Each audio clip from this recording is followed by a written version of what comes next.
ನಮಸ್ಕಾರ ವೀಕ್ಷಕರೇ, SCN ಟಿವಿಗೆ ಸ್ವಾಗತ. ಇದು ಸುದ್ದಿಗಳ ಲೋಕ. SCN ಟಿವಿ ನ್ಯೂಸ್ ಸುದ್ದಿಯ ಫಲಶ್ರುತಿ, ಸಮಸ್ಯೆ ಪರಿಹಾರ ಭರವಸೆ ನೀಡಿದ ಅಧಿಕಾರಿಗಳು. ಕೊಪ್ಪಳ ಜಿಲ್ಲೆ ಕನಕಗಿರಿ ತಾಲೂಕು ಮುಸಲಾಪುರ ಗ್ರಾಮದಲ್ಲಿ ಪಶು ಆಸ್ಪತ್ರೆ ಮಳೆ ನೀರಿನಲ್ಲಿ ಜಲಾವೃತಗೊಂಡ ಪ್ರಕರಣಕ್ಕೆ ಸಂಬಂಧಿಸಿದಂತೆ SCN ಟಿವಿ ನ್ಯೂಸ್ ವಾಹಿನಿಯಲ್ಲಿ ಸುದ್ದಿ ಪ್ರಸಾರವಾದ ನಂತರ ಅಧಿಕಾರಿಗಳು ತಕ್ಷಣ ಎಚ್ಚೆತ್ತುಕೊಂಡರು. ಸುದ್ದಿ ಪ್ರಸಾರವಾದ ಮರುದಿನವೇ ಕನಕಗಿರಿ ತಾಲೂಕು ಪಂಚಾಯಿತಿ ಕಾರ್ಯನಿರ್ವಾಹಕ ಅಧಿಕಾರಿ ರಾಜಶೇಖರ್, ಮುಸಲಾಪುರ ಗ್ರಾಮ ಪಂಚಾಯಿತಿ ಪಿಡಿಒ ನಾಗೇಶ್, ಉಪಾಧ್ಯಕ್ಷರು ಮತ್ತು ಪಂಚಾಯಿತಿ ಸದಸ್ಯರು ಸ್ಥಳಕ್ಕೆ ಭೇಟಿ ನೀಡಿ ಸ್ಥಿತಿ ಪರಿಶೀಲಿಸಿದರು.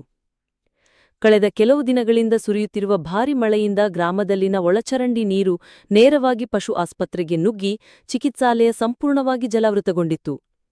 ಈ ಕುರಿತು ಗ್ರಾಮಸ್ಥರು ತೀವ್ರ ಅಸಮಾಧಾನ ವ್ಯಕ್ತಪಡಿಸಿದ್ದರು.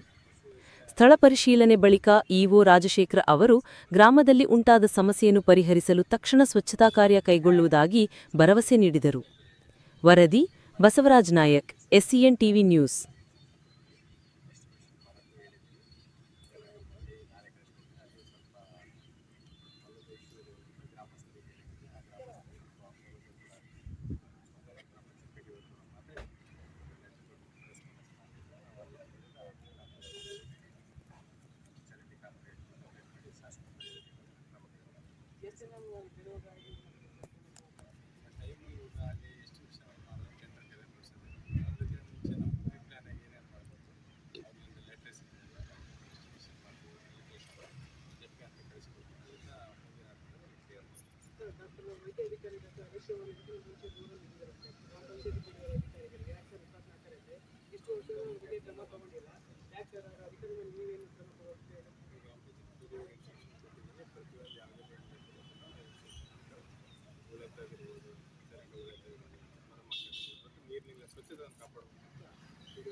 ಮಾನ್ಯ ನಮ್ಮ ಕಾರ್ಯನಿರ್ವಾಹಕ ಅಧಿಕಾರಿಗಳು ಹೇಳಿದ ಹಾಗೆ ನಾವು ಅತಿ ಶೀಘ್ರದಲ್ಲಿ ನಾಳೆ ನಮ್ಮ ಜೈಯನ್ನು ಕಳಿಸಿ ಅದನ್ನ ಎಸ್ಟಿಮೇಟ್ ಮಾಡೋಕ್ಕೆ, ಆಮೇಲೆ ಆ ವರ್ಗದ ಒಂದು ಅನುಕೂಲ ನೋಡಿಕೊಂಡು ಅವ್ರು ನಮಗೆ ಜಮೀನು ಕೊಡಲು ಸಿದ್ಧರಿದ್ದಾರೆ.